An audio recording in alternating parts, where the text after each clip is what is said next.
Hi friends, వీరాస్ intraday తెలుగుకి స్వాగతం. So నా ఛానల్ కంటెంట్ మీకు నచ్చి నన్ను సపోర్ట్ చేయాలనుకుంటే నా ప్రతి వీడియో కింద డిస్క్రిప్షన్లో నేను Angel broking and Alice blue demat trading account ఫ్రీగా ఓపెన్ చేయడానికి లింక్స్ పోస్ట్ చేశాను. దాని ద్వారా అకౌంట్ ఓపెన్ చేసేసి మన ఛానల్ని సపోర్ట్ చేయండి. ఇకపోతే మార్కెట్ అనాలిసిస్కి వచ్చానంటే నిన్న వీడియో మీరు చూసి ఉంటే ఇక్కడ ఎక్కడన్నా మార్కెట్ ఓపెన్ అయితే ఇలా కొంచెం టైం స్పెండ్ చేసి ఇక్కడి వరకు వస్తుంది అనేసి నేను నిన్ననే చెప్పాను. ఇక్కడెక్కడన్నా ఓపెన్ అయింది అనుకోండి, నాకు తెలిసి దీని మధ్యలోనే ఉంటుంది, ఈ రేంజ్ మధ్యలోనే ఉంటుంది.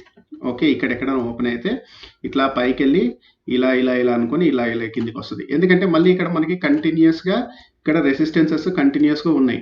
36,300, 200 ఇవన్నీ రెసిస్టెన్సెస్ ఉన్నాయి. ఒకవేళ నిన్నటి వీడియో మీరు చూడకుంటే ఒకసారి వెళ్ళి చూడండి. జస్ట్ 5 minutes వీడియోనే ఇలా చేసేసి ఇంతవరకు వస్తుంది. మార్కెట్ అనేది ఈ రేంజ్లోనే మీకు ఉంటుంది అని చెప్పాను రఫ్గా. ఓకే, సో ఆ విధంగానే మార్కెట్ ఈరోజు మనకి ఎగ్జాక్ట్గా అట్లాగే బిహేవ్ చేసింది. సో కొంచెం పైకి వెళ్ళినా కానీ ఇక్కడ సైడ్ వేస్ కొంచెం చేసేసిన తర్వాత మనకి ఇలా ఇక్కడ బ్రేక్అవుట్ ఇచ్చిన తర్వాత ఎవరైతే ట్రేడ్ తీసుకుంటారో వాళ్ళకి మంచి ప్రాఫిట్స్ వచ్చి ఉంటాయి. సో అది నిన్నటి అనాలిసిస్. సో ఇప్పుడు రేపటి గురించి మనం మాట్లాడుకుంటే ఏంటంటే, ఇప్పుడు మేజర్ సపోర్ట్ వచ్చేసేసి 35,100 అన్న తీసుకోండి, 35,000 అన్న తీసుకోండి. సో ఇది మేజర్ సపోర్ట్ అనమాట.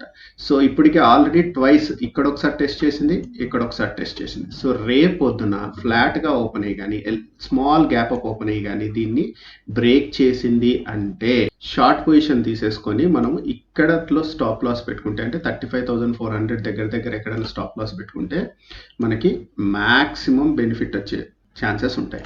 అలా కాకుండా కొంచెం గ్యాప్ డౌన్ అయింది అనుకోండి, గ్యాప్ డౌన్ అయితే మీకు 35,100 నుంచి 160 నుంచి 35,400 వరకు మొత్తం ఏంటంటే రెసిస్టెన్స్ జోన్ ఉంది. సో రెసిస్టెన్స్ జోన్ ఉన్నప్పుడు మ్యాక్సిమం ఏమైందంటే గ్యాప్ డౌన్ ఓపెన్ అయినా కానీ ఆల్రెడీ ఇక్కడ నుంచి షార్ట్ కవరింగ్ వచ్చినా కానీ మనకి ఏమైందంటే ఇక్కడ కొంతసేపు టైం స్పెండ్ చేసి అంటే ఇక్కడ ఈ రెండు రెసిస్టెన్స్లు టైం స్పెండ్ చేసి మళ్ళీ బ్యాక్ వచ్చే ఛాన్సెస్ ఉన్నాయి. సో ఎంత టైం స్పెండ్ చేస్తుంది, ఎంత బ్యాక్ వస్తుంది అనే దాన్ని బట్టి మనకి పొజిషన్స్ తీసుకోవడం బెస్ట్. సో ఇది బ్రేక్ అయితే 35,000 బ్రేక్ అయితే నెక్స్ట్ చెప్పాను 34,500, 34,000 అవి నెక్స్ట్ సపోర్ట్స్ అని చెప్పాను. అంటే గ్యాప్ డౌన్ ఓపెన్ అయినా అంటే ఆల్రెడీ 35,000 కింద ఓపెన్ అయినా కానీ మనము ఇక్కడ బ్రేక్ అయినప్పుడు కిందికి బ్రేక్ అయినప్పుడు మనము డౌన్ సైడ్ ఉండడం బెస్ట్. లేకుంటే ఇట్లా ఫ్లాట్గా వచ్చి బ్రేక్ చేసినా కానీ మనము ఆబ్వియస్గా డౌన్ సైడ్ ప్లాన్ చేసుకోవడం బెస్ట్. మరి అప్ సైడ్ ఎప్పుడు ప్లాన్ చేయాలి అంటే, అప్ సైడ్ అసలు ప్లాన్ చేయడానికి ఛాన్స్ లేదండి. ఇప్పుడు ఎవరైతే ఫ్లాట్గా ఓపెన్ అయ్యి ఇట్లా పైకి వెళ్ళింది అనుకోండి, నాకు తెలిసి ఇక్కడ మళ్ళీ అదేంటంటే రెసిస్టెన్స్ ఫేస్ చేస్తుంది. మళ్ళీ రెసిస్టెన్స్ ఫేస్ చేసి అప్పుడైనా కానీ బ్రేక్ చేయాల్సిందే. లేదు గ్యాప్ అప్ ఓపెన్ అయింది అనుకోండి, గ్యాప్ అప్ ఇక్కడ ఎక్కడన్నా అంటే 35,400 దగ్గర గ్యాప్ అప్ ఓపెన్ అయితే మళ్ళీ మనకి ఏమైందంటే 35,400 నుంచి 35,100 వరకు ఇది ఏమవుతుందంటే సపోర్ట్ జోన్ మాదిరి ఉంటుంది అనమాట గ్యాప్ అప్ ఓపెన్ అయితే. సో ఇక్కడ టచ్ అయ్యి మళ్ళీ పైకి వెళ్ళి ఇక్కడ బ్రేక్ చేసి అంటే ఇక్కడ పైన బ్రేక్ చేసే ఛాన్సెస్ చాలా తక్కువ ఉన్నాయి. ఎందుకంటే ఇక్కడ ఒక రెసిస్టెన్స్ ఉంది, ఇక్కడ ఒక చాలా రెసిస్టెన్సెస్ ఉన్నాయి. సో అప్ సైడ్ పెద్ద ఇప్పుడైతే ఏం లేదండి. అంటిల్ అన్లెస్ 36,300 క్రాస్ అయ్యేంత వరకు నేను అప్ సైడ్ అయితే ప్లాన్ చేయట్లేదండి.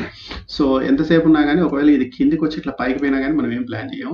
ఒకవేళ ఇక్కడ ఎక్కడైనా గ్యాప్ అప్ వచ్చి ఇక్కడ వచ్చి టైం ఎక్కువ స్పెండ్ చేస్తుంటే మనం ఏం చేయొచ్చు అంటే షార్ట్ పొజిషన్, ఇది బ్రేక్ చేసినప్పుడు షార్ట్ పొజిషన్ అనేది తీసుకోవచ్చు. So most of the time రేపు మనం కంప్లీట్గా షార్ట్ పొజిషన్స్కే ప్లాన్ చేస్తాం అనమాట.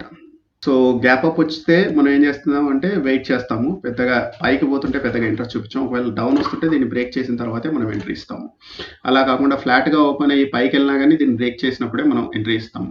అలా కాకుండా ఫ్లాట్గా ఓపెన్ అయ్యి డౌన్ ఇట్లా బ్రేక్ చేస్తే మనం ఏం చేస్తామంటే ఈ దగ్గరలో ఎక్కడన్నా 36,100, 200 దగ్గర ఎక్కడన్నా స్టాప్ లాస్ పెట్టుకొని షార్ట్ సైడ్ ఎంట్రీ ఇస్తాము. అలా కాకుండా గ్యాప్ డౌన్ అయిందంటే దీని రెసిస్టెన్స్ తీసుకునింది అంటే దీని రెసిస్టెన్స్ తీసుకొని డౌన్ వెళ్ళిందంటే మళ్ళీ ఇక్కడ మనం షార్ట్ పొజిషన్ ఎంటర్ చేసుకోవచ్చు. సో అదే అండి ఇవాళ అనాలిసిస్. మళ్ళీ రేపటి అనాలిసిస్తో మీ ముందుంటాను. అంతవరకు సెలవు, బాయ్.